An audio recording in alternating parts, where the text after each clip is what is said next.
Queridos, então, deixe-me começar lembrando para quem não estava aqui, o que é que nós já vimos na aula passada. Nós começamos a fazer uma exposição desses assuntos relacionados com culto a partir da pastoral de liturgia que foi aprovada pelo Supremo Concílio da nossa igreja em 2010. Para quem não é familiarizado com o sistema presbiteriano, funciona da seguinte maneira: as igrejas elas estão debaixo da autoridade do presbitério. O presbitério é composto de igrejas locais de uma região da cidade. Esses presbitérios, por sua vez, de uma região, eles estão debaixo da autoridade de um sínodo, e os sínodos, então, estão debaixo da autoridade do Supremo Concílio. O Supremo Concílio se reúne a cada 4 anos para decidir matérias que têm a ver com a doutrina, a vida e a prática da igreja. Então, quando o Supremo Concílio toma uma decisão, ela é passada via sínodo e presbitério para as igrejas. E as igrejas as igrejas acatam e recebem essas decisões do Supremo Concílio e implementam como norma. Se alguma igreja ou se algum membro da igreja discorda da decisão, ele tem que fazer o caminho inverso. Ele tem que preparar um documento, entregar na igreja, que vai mandar para o presbitério, que vai mandar para o sínodo, vai para o Supremo Concílio, dizendo: eu não concordo. Mas enquanto o Supremo Concílio não revoga, então é lei para a igreja. É diferente, por exemplo, no sistema batista, em que as igrejas locais elas têm mais autonomia para seguir nesse caminho ou naquele outro caminho. Mas nas igrejas presbiterianas nós temos um sistema que nós chamamos de democracia representativa e conciliar. Nós estamos debaixo da autoridade desses concílios. Então, em 2010, o Supremo Concílio baixou várias orientações referentes ao culto, num documento chamado Pastoral sobre Liturgia da IPB.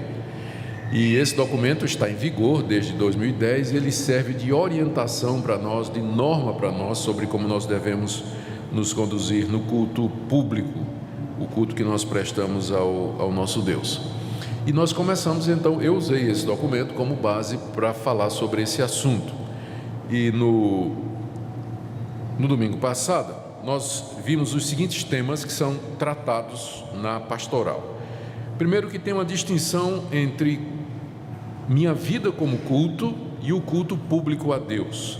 Tudo que eu faço é para a glória de Deus, mas nem tudo que eu faço pode ser feito no culto público. O que é o culto público?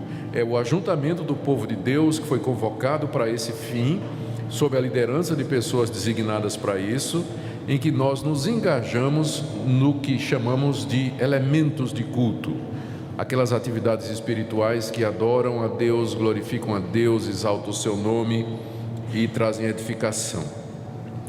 Então é importante, isso aqui é super importante, manter essa distinção. O culto público, como esse que nós estamos tendo aqui, ele não é a mesma coisa da minha vida, que também é um culto a Deus. Eu até usei uma expressão, eu posso plantar bananeira para a glória de Deus, na minha vida particular. Se eu quiser aprender a plantar bananeira, eu não sei plantar, alguém deve saber aí. Então plantar bananeira e dizer: ó Deus, como eu sou bom nisso aí. Você pode fazer isso para a glória de Deus, mas no culto, isso não é parte do culto público. Plantar bananeira não é uma atividade que traz engajamento espiritual, não cabe. Então nem tudo que você faz na sua vida cabe no culto. São duas coisas diferentes, a gente precisa manter isso aí em mente, porque as pessoas dizem assim: se for para a glória de Deus, cabe tudo no culto, né? Não. O culto público é uma atividade distinta, ela é regida por determinadas normas e nós devemos então procurar entender. Vimos isso aí. Falamos também do templo, que embora as pessoas se refiram a esse lugar aqui como templo, e às vezes elas imaginam o templo de Jerusalém, o templo de Salomão, nós lembramos que não tem nada a ver. Nós cristãos não tem mais templos como os judeus tinham o templo de Salomão. Os templos são apenas locais de adoração que os cristãos constroem para ali poder melhor servir a Deus, mas não é um lugar mais santo do que a praça de um shopping, ou a beira de uma praia, ou uma reunião feita numa granja ou num acampamento. Se o povo de Deus está lá para adorar a Deus, ali é o templo de Deus. Tá? Então, esse aqui não é um lugar mais santo do que outro. A gente precisa lembrar disso aí. Também o Supremo Concílio lembra que a igreja é uma comunidade social e que tem atividades que a gente faz na igreja que são pertinentes. Por exemplo, a igreja pode promover uma noite de cultura num dia aí da semana, não sei, e ver os talentos da igreja, cantar músicas, dança. Eu me lembro quando era menino, brincava de macaco na roda, né? Acampamento de mocidade, mas faz muitos anos isso aí, né? Faz muitos anos. Então, a igreja reconhece que, o Supremo Concílio reconhece que tem atividades de lazer e entretenimento. A igreja pode criar um grupo ou pode promover um curso de treinamento para quem quer ser vendedor, dar um curso de inglês para ajudar as pessoas a melhor. Enfim, a igreja é uma comunidade. Ela pode fazer um monte de atividades sociais, mas isso não quer dizer que essas atividades sociais cabem no culto. Nós temos que fazer essa distinção, porque às vezes o pessoal mistura, não é? Então, tem atividades que são próprias da igreja enquanto comunidade, mas que elas não pertencem a um culto público determinado por Deus. Vocês têm que fazer essa diferença também. Fizemos também uma observação sobre culto e cultura. As culturas são diferentes, mas a cultura não determina o culto. Só porque numa determinada cultura é normal as pessoas quando se sentem felizes, elas darem um salto triplo mortal para trás. Isso não quer dizer que então, porque isso é normal naquela cultura, no culto isso vai ser inserido. A pergunta é se esse tipo de coisa é o tipo de coisa que vai trazer glória a Deus, ou de fato edificar, se faz parte do culto. Essa aqui é a grande questão. Nós fizemos essa distinção entre cultura e culto. E quando chegamos no culto público, nós falamos a respeito do princípio regulador do culto. O princípio regulador do culto é muito simples. Nós queremos seguir o que a Bíblia diz sobre o culto. Se nós não conseguirmos provar que um determinado elemento do culto, ele não faz parte do culto, então nós não vamos fazer isso. E aqui eu falei da diferença que deveria ser entre os presbiterianos, e eu citei o fato histórico da Reforma Protestante, que teve discussões a respeito do uso de velas.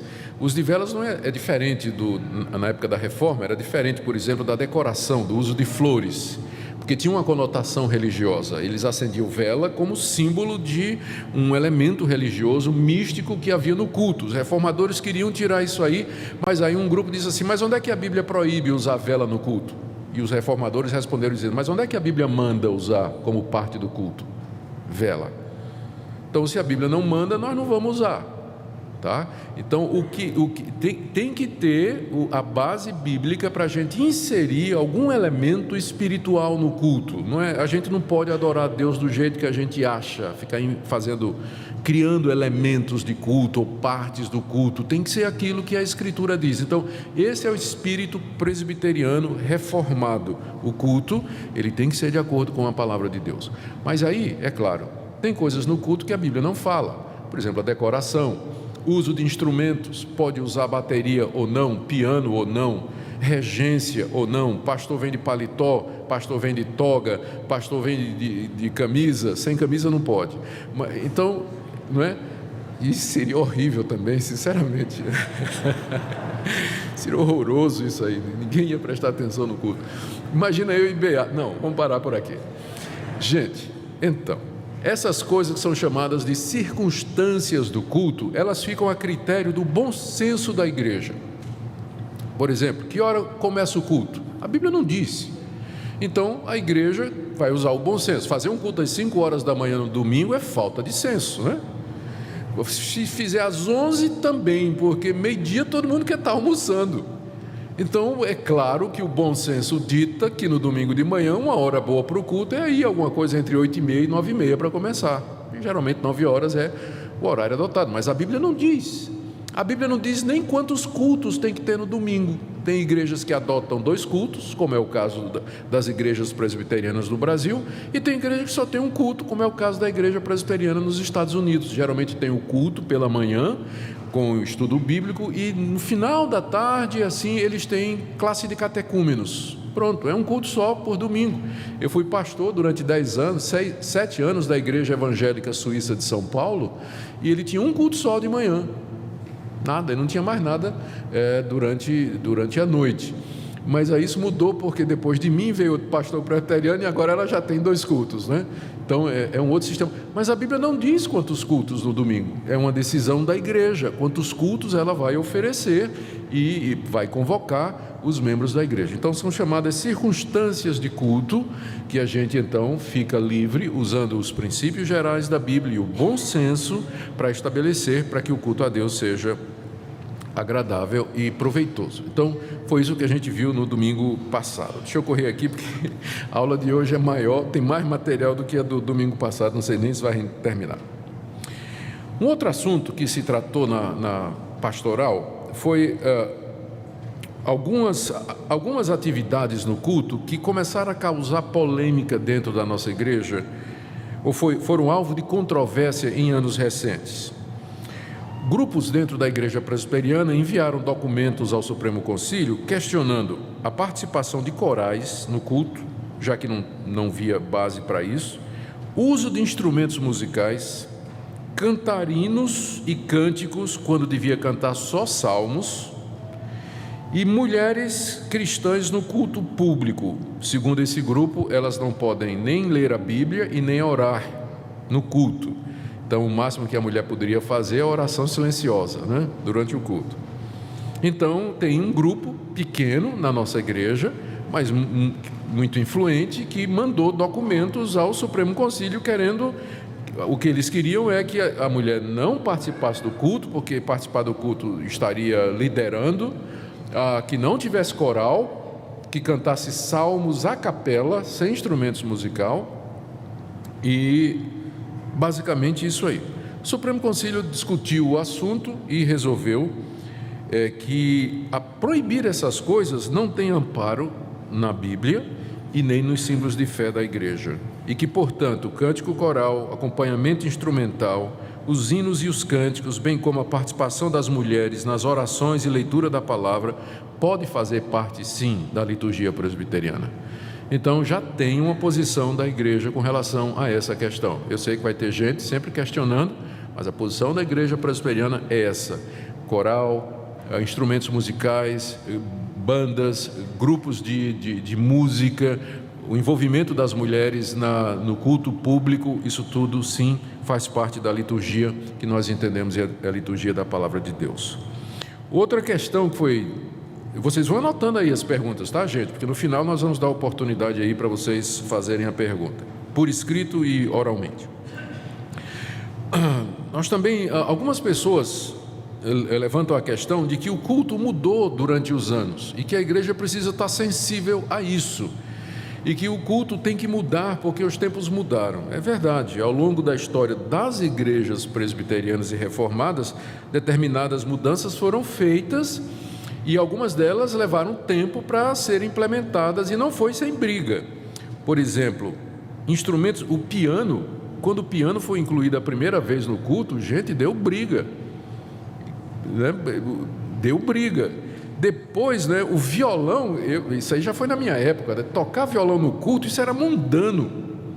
E quando veio bateria e guitarra, pronto. Aí alguns de vocês acompanharam a confusão que foi isso dentro dos cultos, né? O cântico coral nem sempre foi aceito. Foi confusão também para ter coral na igreja, em algumas delas. E orquestra também deu confusão. Vocês sabiam que durante um tempo o pastor presbiteriano usava peruca, né, reformado? Dá uma olhada quem gosta de John Owen, por exemplo, aqueles Cotton Mather, aqueles puritanos, dá uma olhada nas gravuras que tem nos livros deles, assim, aquelas perucas brancas assim, com aquela toga. Então imagina, né, como é que né? Um pastor subir no púlpito sem aquela peruca branca e a toga preta era mundanismo, né? Eu seria um verdadeiro mundano nesses termos. Então, houve mudanças? Claro que houve. Mulher, antigamente, quando vinha para o culto, ela vinha de saia, né? Hoje ela vem de calça comprida e algumas vêm de praque-saia, mas os diáconos vão impedir a entrada da praque-saia em breve aí. Bom, em algumas igrejas, ainda hoje na Europa tem véu, a mulher usa véu. Em algumas igrejas reformadas, a mulher ainda quer usar o véu. Então, houve mudanças. Agora, vocês percebem que todas essas mudanças, elas têm a ver com as circunstâncias. Não se alterou os elementos do culto. Os elementos do culto, eles continuam os mesmos: oração, pregação da palavra, leitura da Bíblia, cântico congregacional, recolhimento de ofertas, celebração do batismo e da Santa Ceia e votos solenes. Pronto. Os elementos são esses, nós não podemos introduzir ou aumentar, acrescentar esses elementos a estes aí. As circunstâncias, elas podem ser debatidas, elas podem ser mudadas, elas devem ser adaptadas às novas situações. Princípios do culto aceitável a Deus. Eu fiz parte da comissão que elaborou esse documento e eu me lembro que numa certa altura nós dissemos o seguinte: se a gente reduzir o culto só a regras, então vai ficar uma coisa muito mecânica. O pessoal vai pensar que vir para a igreja e fazer o culto dentro das regras, então ele está na verdade cultuando a Deus. Mas o culto vai além disso, porque ele exige uma atitude. Tem que ter uma atitude correta. Você pode estar fazendo o culto certinho a Deus, mas se você não tiver a atitude correta, ele também não vai ser aceitável a Deus. Então é preciso ressaltar que o culto que Deus aceita, além da observância dos princípios e das normas, como estas que nós estamos estudando, ele inclui determinadas atitudes e características preceituadas na Bíblia que não devem ser negligenciadas. Por exemplo, quando Jesus disse: Deus é espírito e importa que os que o adorem em espírito e em verdade. Então eu creio que essas duas coisas estão aí. Quando ele diz que Deus quer ser adorado em verdade, está incluso aí não somente uma atitude de verdade, de sinceridade, uma fé singela, uma fé autêntica, mas também que segue os princípios bíblicos com relação ao culto a Deus. Quando ele diz que ele quer ser adorado em espírito, quer dizer que ele não quer ser adorado segundo imagens, representações mentais ou físicas de quem ele é, mas também quer dizer que é alguma coisa que parte de dentro do nosso coração, alguma coisa que é interna, é uma adoração que parte do meu espírito, e não somente atos externos de adoração, que na Bíblia são chamados de hipocrisia, quando feitos para agradar os homens, mas não são feitos para, de fato, agradar a Deus. Então, esse versículo de João 4, 23 a 24, essa passagem, ela nos fala a respeito disso aí.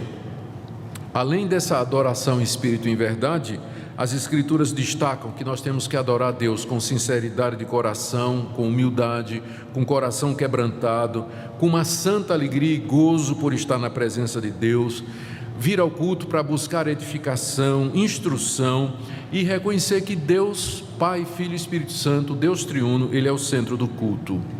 Também a solenidade diante de Deus caracteriza o culto público, mas ela não é oposta à alegria e à exultação. A gente sempre tem que buscar essa combinação entre alegria e gozo, exultação por estar na presença de Deus, mas tudo isso temperado com a solenidade e o temor que Deus merece, porque Ele é Deus, Criador dos céus e da terra.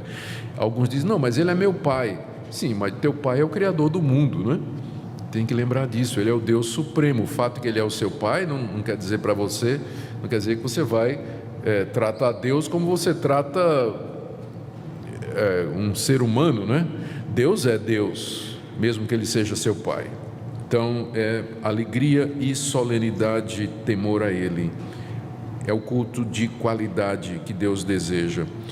Mas a Bíblia também fala do culto que Deus não aceita. Presta atenção aqui, olha. Primeiro, Deus não aceita culto marcado por acréscimos e invenções humanos. Jesus, numa certa ocasião, em Mateus 15, ele criticou os fariseus porque eles estavam inserindo no culto coisas que Deus nunca havia determinado. E ele disse assim: hipócritas, em vão vocês me adoram segundo preceitos humanos. E ele cita uma passagem em Isaías em que o profeta de fato condena esse tipo de atitude. Isaías capítulo 1 condena esse tipo de atitude. Deus não quer ser adorado de formas que ele não determinou. Também o culto que Deus não aceita é aquele onde há inimizade no coração dos adoradores. Jesus disse uma vez: se você chegar diante do altar, ele está falando ainda em termos do Antigo Testamento, vamos transpor para o Novo. Se você chega diante do altar trazendo a sua oferta, trazer oferta ao altar fazia parte do culto do Antigo Testamento. E lá você lembra que seu irmão tem alguma coisa contra você, deixa a sua oferta diante do altar, vai primeiro se reconciliar com seu irmão e depois você traz a oferta. Ou seja, Jesus Cristo disse, eu transpondo para os nossos dias, você vem ao culto, você vem cultuar a Deus. Antes de você abrir sua boca para cantar, antes de você abrir seu coração para ouvir a palavra, antes de você se engajar em qualquer um dos elementos do culto, se você lembrar que seu irmão tem alguma coisa contra você, se você lembrar que você está inimigo, que você não fala, que tem uma rixa, que a coisa não está boa, é preferível você levantar, sair, se o irmão não estiver aqui, não é? Ir lá na casa do irmão, se reconcilia com ele e volta para prestar culto a Deus, porque Deus vai valorizar muito mais isso aí do que o próprio culto público. Palavras de Jesus Cristo. Em outras palavras, todos nós que estamos aqui hoje para adorar a Deus, deveríamos estar em paz com todos os homens no que for possível a nós. Deveríamos estar aqui com a consciência tranquila de que eu não estou devendo nada a ninguém em termos de relacionamento. E que se algum irmão tem alguma coisa contra mim, eu já resolvi com esse irmão. Eu estou em paz com esse irmão. Então, isso faz parte do culto que Deus aceita. Adoradores que se reconciliaram com os homens e agora vêm em busca da reconciliação com Deus ou expressar alegria por conta dessa reconciliação. Outra coisa que Deus não aceita no culto é as divisões internas nas igrejas locais. Lá em 1 Coríntios capítulo 11, o apóstolo Paulo diz: a igreja de Corinto era uma igreja muito dividida. Tinha um grupo que dizia: eu sou de Paulo, eu sou de Apolo, eu sou de Pedro. Tinha um grupo que dizia: eu sou de Cristo. Aí Paulo diz em 1 Coríntios 11: quando vocês se reúnem para celebrar a ceia, não é a ceia que vocês estão celebrando, porque há contendas e há divisões no meio de vocês. Vocês estão fazendo isso para a condenação de vocês. Celebrar a ceia faz parte do culto. E Paulo disse que o culto da igreja de Corinto não era aceitável a Deus, porque a igreja estava rachada, ela estava dividida. Então, o culto que agrada a Deus é quando o povo de Deus se reúne e o povo de Deus está de fato unido diante dele. Isso agrada a Deus. Outra coisa que não agrada a Deus, rapaz, a lista é grande aqui, não sei se vai dar não. Diz aqui: a falta de ordem e inteligibilidade no culto. 1 Coríntios, outra vez, a igreja de Corinto, o que é que acontecia? Os irmãos se reuniam para cultuar a Deus, já tinha problema na hora da ceia. E aí, em algum momento, irmãos lá, muitos, começavam a falar em línguas, todos ao mesmo tempo. Aí Paulo chegou e disse: não, leia 1 Coríntios 14, isso Deus não aceita. Línguas, primeiro, tem que ser 2, se tiver, vai ser 2, no máximo 3, tem que ser na sequência, fala um, fala outro, e tenha quem interprete, senão fica calado na igreja. Ou seja, Deus tem regra para o culto. Ele não vai aceitar se de repente aqui todo mundo se levanta e começa a falar em línguas ao mesmo tempo, de jeito nenhum. O pessoal pensa que está agradando a Deus, mas não está. Ele diz que precisa de... Por que ele não aceita as línguas sem interpretação? Por uma questão de inteligibilidade. Como é que eu vou saber o que é que você está dizendo? Como é que eu vou dar amém? Como é que eu vou me unir a você no que você está falando? Se eu começar a pregar em holandês aqui, vai ser complicado, né? Ou em latim, vai ser complicado. O que é que adianta para vocês? Pergunta o apóstolo Paulo.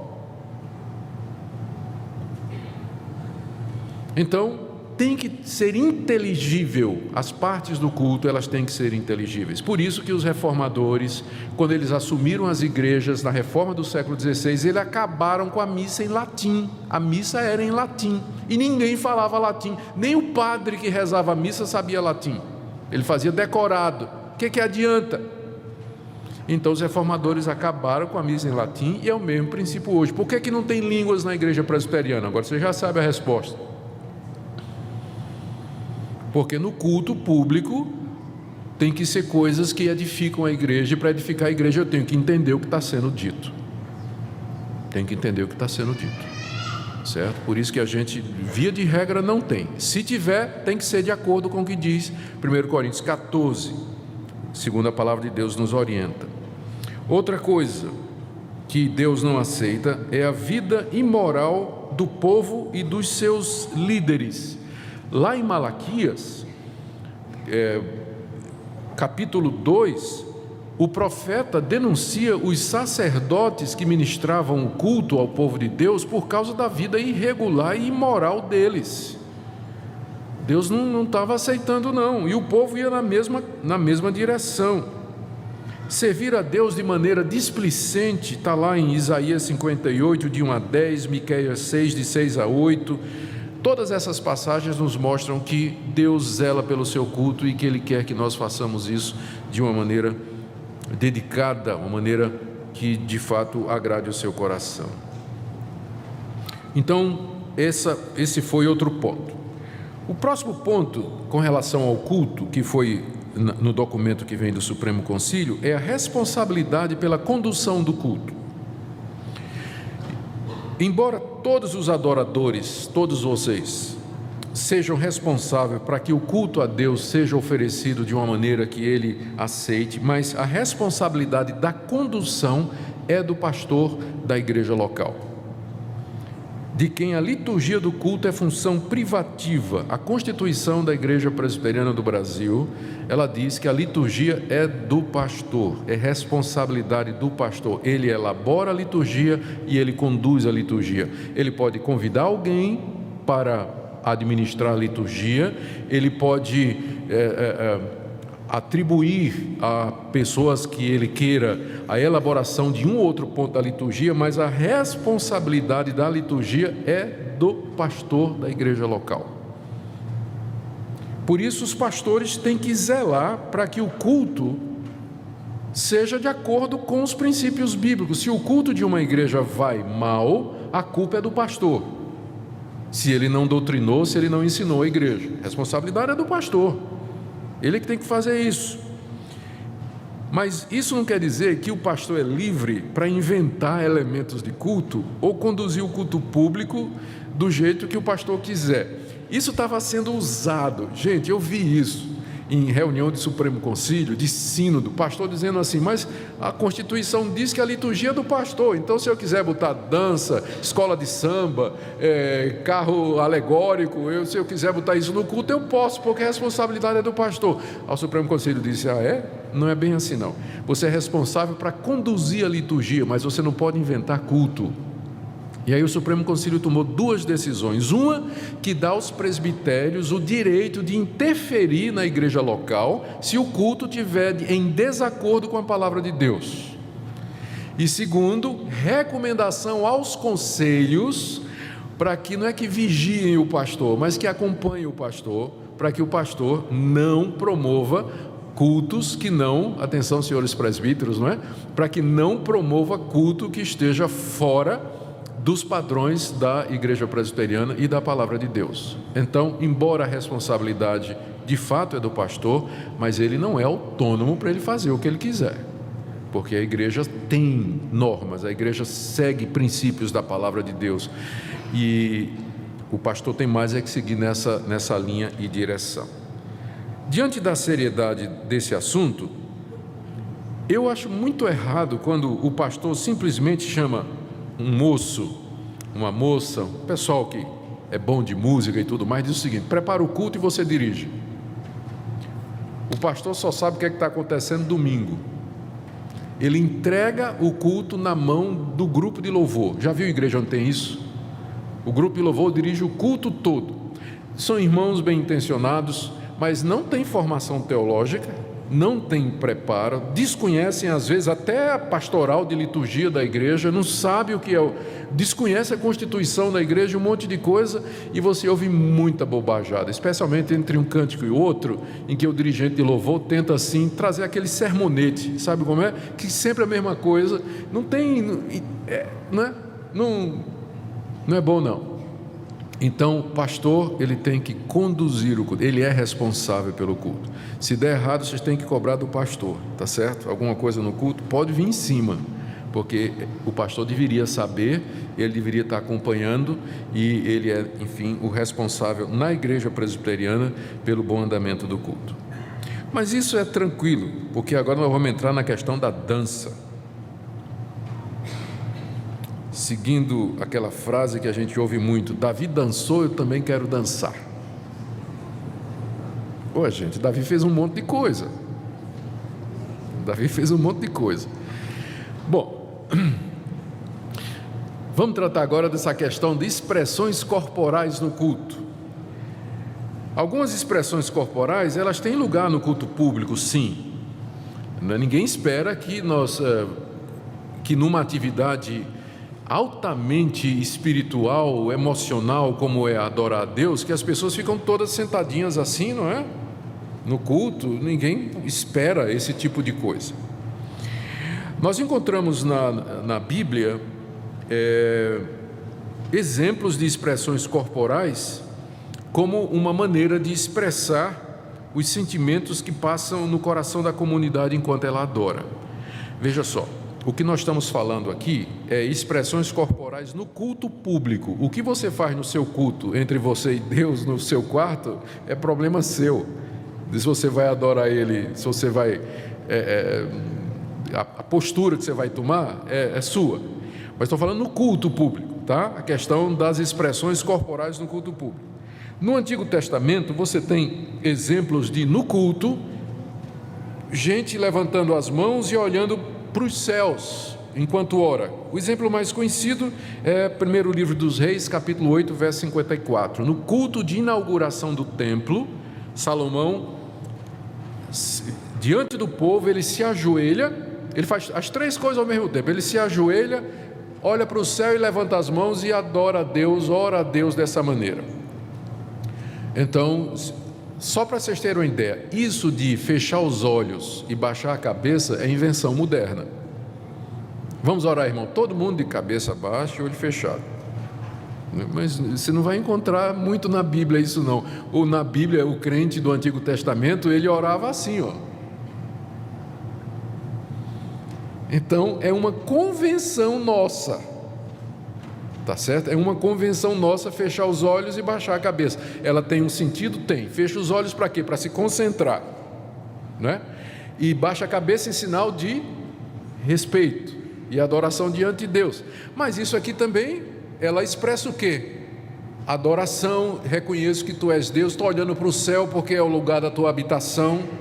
Então você encontra no Antigo Testamento, no ambiente de culto, expressões físicas desse tipo, e portanto nós não podemos proibi-las. Ficar de joelhos, levantar as mãos aos céus, olhar para os céus durante a oração, isso são expressões que refletem o sentimento religioso na hora do culto, não há dificuldade, você encontra precedente para isso no culto.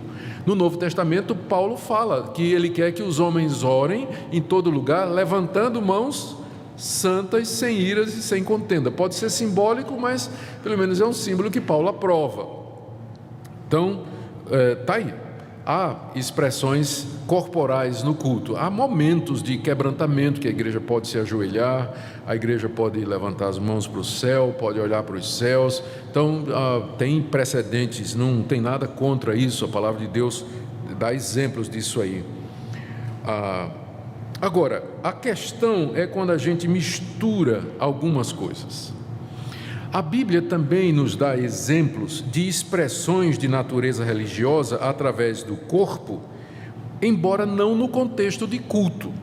No Antigo Oriente, povos como Israel costumavam expressar a sua alegria e outros sentimentos através de danças.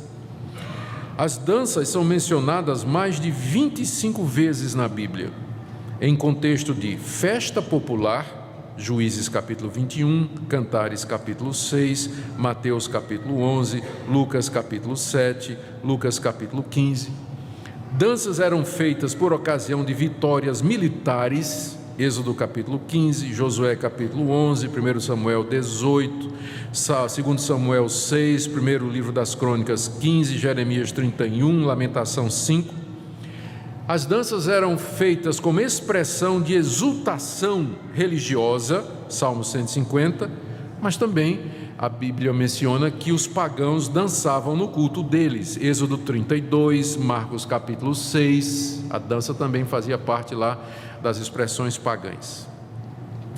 Todas estas ocorrências que eu falei para vocês, mais de 25, as mais conhecidas, Miriam, lembra quando Deus abriu o Mar Vermelho, o povo de Israel atravessou, chegou do lado de lá, Miriam pegou o tamborim, ou tamboril, começou a bater e tocar e começou a dançar com as mulheres e louvem ao Senhor porque derrubou o cavalo com seus cavaleiros, o Senhor derrubou os exaltados, exaltou os humildes. Então o primeiro exemplo geralmente que o pessoal fala é de Miriam dançando depois da vitória que Deus deu. O outro famosíssimo, é claro, é Davi dançando diante da arca, né? Trazendo a arca para Jerusalém. O filho pródigo, lá em Lucas 15, a história, diz lá, Jesus conta na parábola que quando o filho voltou, o pai deu uma festa e o filho mais velho, né, quando ouviu o som das danças e da música, né, então sinal de que o pai deu uma festa com dança lá para receber o filho pródigo, né? Ou a filha de Jefté, aquele famoso juiz que veio se encontrar com o pai, veio dançando juntamente com outras mulheres e alegria. Agora, o grande ponto é que em todos estes quase 30 exemplos, nenhum deles foi no Templo de Jerusalém, durante culto público e nem no Novo Testamento em ambiente de culto. São todas expressões culturais de louvor, de alegria, de exultação, de vitória, e por isso o que a gente diz é o seguinte: no culto do Antigo, onde era o culto do Antigo Testamento? Ele era feito lá no Templo de Jerusalém, ele tinha uma liturgia. A pergunta não era se o Davi dançou, a pergunta é se a dança fazia parte do culto do Antigo Testamento. A resposta é não. Não tinha um grupo de coreografia dos levitas lá no Templo de Jerusalém, que ensaiava durante a semana para no sábado ficar dançando lá na frente do povo, enquanto os sacerdotes matavam os bichos lá, seguindo o ritual do sacerdócio. Não tinha grupo de coreografia, não tinha grupo de dança para dançar durante o culto no Templo de Jerusalém. Mas Israel dançava. Como eu disse, não tenho problema nenhum. O pessoal quer dançar? Vamos fazer um grupo de dança aqui, sábado à noite, vamos dançar à vontade aqui. Não tem problema nenhum. A questão é se isso faz parte do culto. A resposta é não faz. Você não vai encontrar no Antigo Testamento, e muito menos no Novo, qualquer base para inserir a grupo de coreografia e de dança no culto como se fosse parte do culto. Eu não consigo imaginar o grupo de coreografia da igreja de Corinto. O pessoal da igreja de Éfeso tinha o dom da dança, porque eles inventaram o dom. Tem esse dom hoje, né? É o dom da dança. Eu procuro nas 6 listas de dons do Novo Testamento, o dom da dança eu não encontro, como meio de louvar e expressar a Deus, né? Expressar louvor a Deus. Então, não tem fundamentação. Essa é a decisão, é a interpretação nossa, da nossa igreja com relação à dança no culto. Por isso que você não vai ter aqui, se você quiser dançar na sua casa como Davi dançou, fique à vontade. Me lembro da história do pastor, foi aniversário da filha do pastor, e a mocidade chegou e disse assim: pastor, o senhor tem alguma coisa contra a dança? Não, dançar em si tem problema, tem balé, não tem problema contra a dança. Não, pastor, é que sua filha está fazendo 15 anos, a mocidade queria dar uma festinha, só que a gente queria dançar, pastor.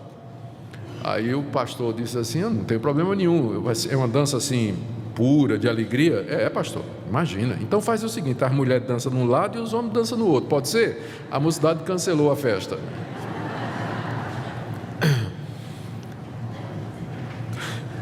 Bom, não estou dando ideias para festa de 15 anos, tá, gente? Elas não faziam parte do culto, é isso que interessa para nós. Tem uma passagem que é muito usada, que é o Salmo 150, que diz assim: louvai a Deus no seu santuário, louvai-o no firmamento do seu poder. A cabeça já não dá mais, né? Tem que pegar o Salmo 150. Todo mundo conhece, ele é famoso porque ele tem uma lista de instrumentos que é usado lá.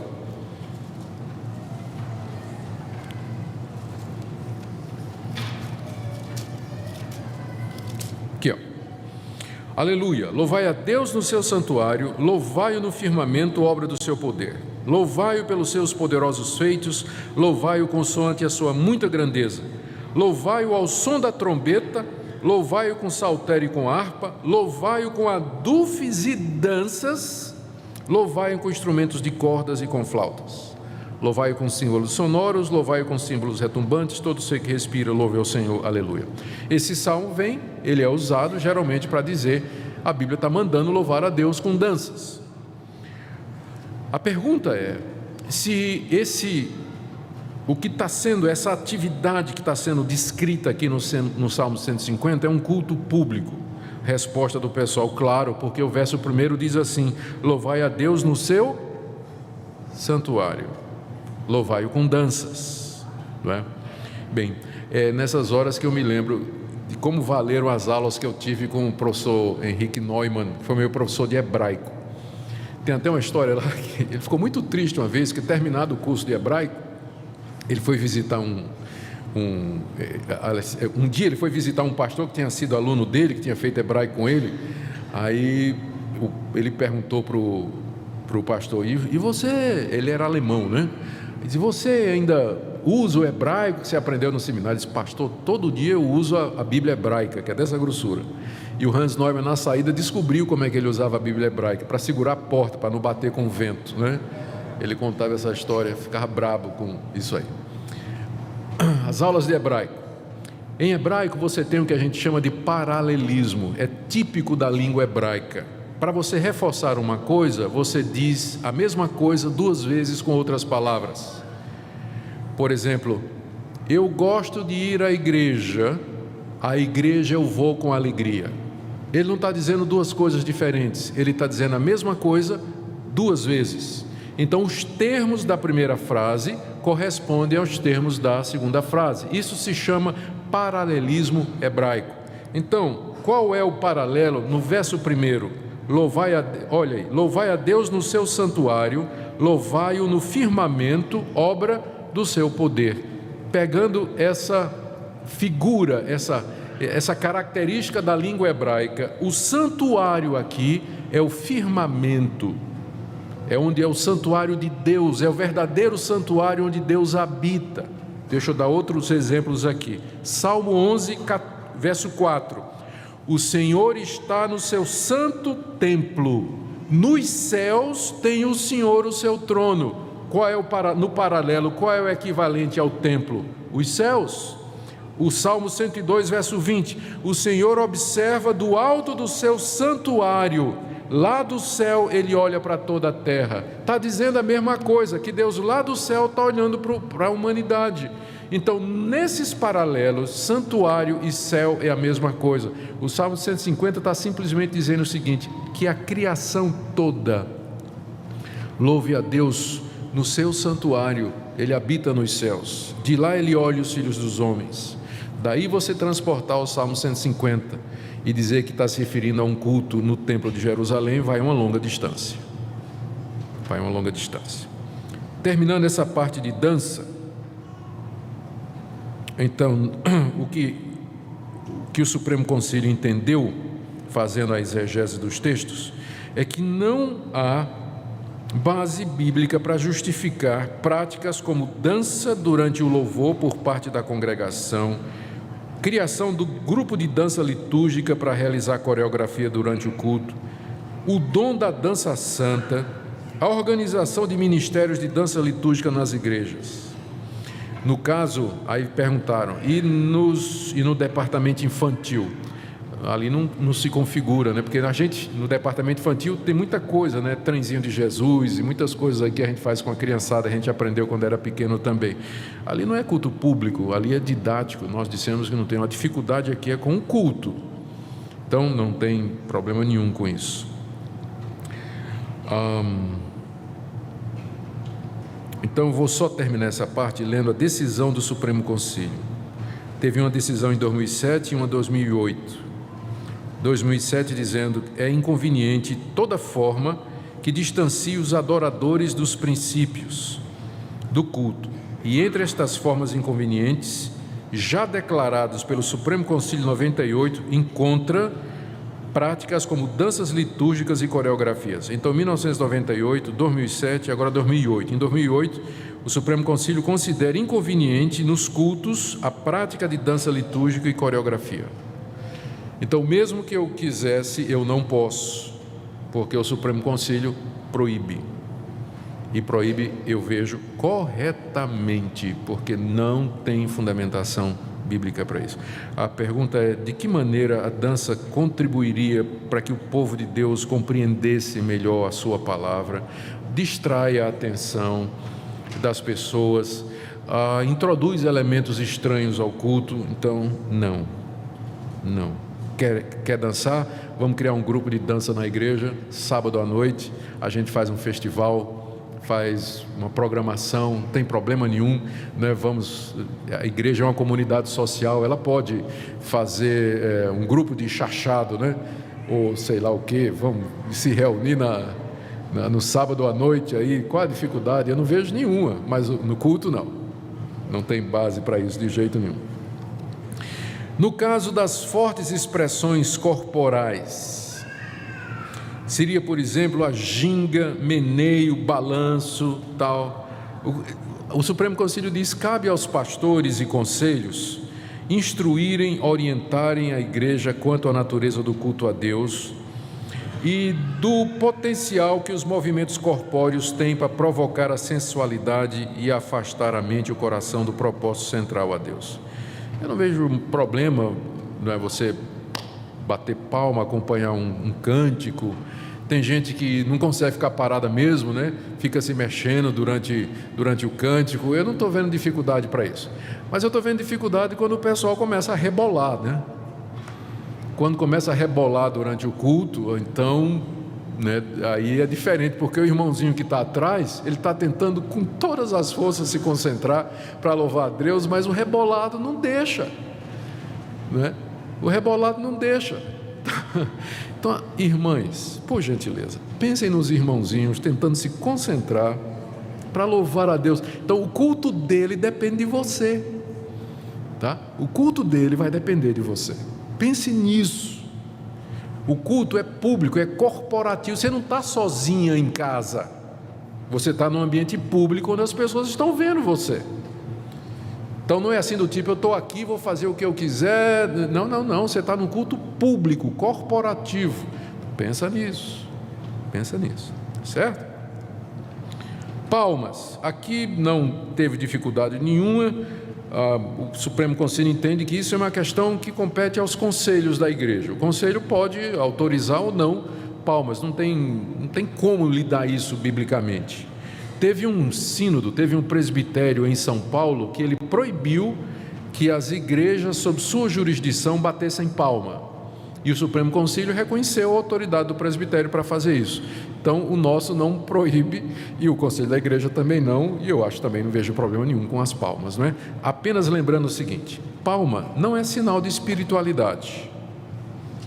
Porque às vezes o pessoal pensa, né? Se não tiver palma, e tem até dirigente de louvor que diz assim: vamos lá, gente, vamos cantar, vamos, solta aí, fica à vontade, se libera, vamos bater palma. O que bater palma tem a ver com espiritualidade? Alguém me explique. No máximo é para marcar o ritmo, não é isso? No máximo é para marcar o ritmo. O que é que tem a ver bater palma com espiritualidade? É isso que eu não entendo. O que faz um cântico espiritual não é se tem palma ou não, mais animado se tem palma ou não. Você pode estar batendo palma assim, né? Seu coração está em outro lugar. E às vezes você não está batendo palma, mas você está louvando a Deus no seu coração. Não tem absolutamente nada a ver. Então a gente precisa parar com esse mito, né, de que para ser animado, tem que ter palma. Pode ter, se quiserem bater. Agora é chato, às vezes a igreja começa a bater palma, no meio do corinho, metade já parou. E não tem isso às vezes, né? Aí fica 2 ou 3 lá insistindo e o resto da igreja não quer bater. Fica um trem esquisito, né? Fica ruim esse tipo de coisa. Então ele precisa ter cuidado, né, como a gente vai usar isso aí também. Palma para Jesus. Tá, eu acho mais bíblico palma para Jesus do que aplaudir o pessoal durante o culto. Gente, tem apresentações aqui, nós já tivemos apresentações aqui, eu já vi algumas e eu sei que a igreja tem uma longa tradição de canto coral, de cantata, que quando acaba dá vontade de aplaudir mesmo, foi muito bonito. Só que fazer isso durante o culto vai estar dizendo o quê? O coral é o centro, foi uma apresentação. Então, como o culto é para Deus e toda a glória é para Deus, a gente faz, eu já fiz isso aqui uma vez, vocês notaram, ficou muito bom, eu me contive, terminou o culto, eu disse, gente, agora vamos aplaudir, né? Fora do ambiente do culto, vamos reconhecer aí, quem quiser aplaudir tudo aí, o trabalho do pessoal, que foi realmente muito bem feito. Mas o que a gente evita durante o culto é qualquer atitude que dê a impressão de que o homem é o centro, de que alguma parte é uma apresentação, que é um show. O coral, o grupo de louvor, o pastor, o pregador, eles não estão fazendo uma performance para depois eles serem aplaudidos, e não é isso, porque o centro do culto é Deus. Se a gente vai ter que aplaudir alguém, nós vamos aplaudir Deus. Por isso que eu disse que eu sou mais a favor de palma para Jesus do que para aplaudir uma banda depois que ela acaba de tocar. Certo? Embora o Supremo Conselho não deixou passar a palma para Jesus. Isso aqui eu perdi. Mas não pode palma para Jesus, tá? Mas a gente pode expressar nossa alegria e reconhecimento aos irmãos que servem a Deus tão bem, não é, durante o culto, uma vez terminado o ambiente. Pronto, gente. Termina aqui o Supremo Concílio com algumas recomendações. Ele termina a carta pastoral com algumas recomendações. Primeira, o Supremo Concílio determina aos seus pastores, oficiais, igrejas e membros a que procurem se congregar com frequência para prestar serviço espiritual a Deus, não substituindo o culto público pelo culto individual ou familiar. O culto público é uma bênção, é um privilégio. Nós deveríamos fazê-lo com máximo que a gente pode. Nós fazemos 2 vezes no domingo, se pudesse fazer 3 a gente faria, não dá, não convém, não é? Não convém, por enquanto. Então, estar presente com o povo de Deus para adorar a Deus, cantar a Deus, ouvir a sua palavra, isso faz parte da vida espiritual. Não faz sentido um crente sozinho em casa, a gente chama de desigrejado, é uma contradição em termos. Eu não creio em crente desigrejado. Ou seja, ele diz que quer Jesus, mas não quer a noiva de Jesus, que é a igreja. Então, se você quer Jesus, você vai ter que querer ele e a noiva dele, que é a igreja. Então, essa é a primeira orientação, né? A participação dos cultos. Segundo, o Supremo Conselho entende que as danças não fazem parte do culto público, embora sejam expressão cultural e podem ser realizadas nas atividades culturais da igreja, desde que não em ambiente de culto e desde que não provoque lascívia, sensualidade e escândalo. A quarta decisão, o Supremo Conselho entende que os meneios do corpo e gingas, rebolado, né? Mesmo não se constituindo em dança, tende a distrair a atenção dos adoradores e determina que os pastores e concílios orientem as igrejas pastoralmente nesse assunto. E, por fim, ele diz que compete aos conselhos decidir sobre a questão das palmas ou não. Gente, terminando então aqui a nossa aula, e nós vamos dar oportunidade para perguntas. O culto a Deus é uma atividade solene, séria, gozosa, alegre, feliz, que nós fazemos corporalmente, publicamente, e ela é regida por normas e princípios da palavra de Deus. Nós queremos um culto onde você se sinta livre para adorar a Deus, mas que também onde você sinta que você faz parte de um ritual, junto com outros irmãos. Ritual não determinado por homens, mas pelo próprio Deus. As orações, a leitura da palavra, os cânticos, as ofertas, a ceia do Senhor, o batismo, os votos solenes. A gente se engaja nessas coisas junto com os irmãos e a gente sente que faz parte de um corpo, de um povo, o povo de Deus. Então, quando o culto é bem feito, você participa bem, é muito renovador, fortalece a fé, você sai de fato abençoado. Daí você precisa se preparar, não é? Se preparar para o culto. Bíblia, você tem Bíblia? Não tem? Compra uma Bíblia, assim, então baixa o aplicativo no celular, vai cantar hino. Você já notou que às vezes a tecnologia não é confiável, a gente não projeta o hino. Então, se você vai comprar uma Bíblia, compra uma Bíblia que tenha no final o inário, ou então baixa, tem aplicativo, você pode baixar o Novo Cântico gratuitamente no seu celular.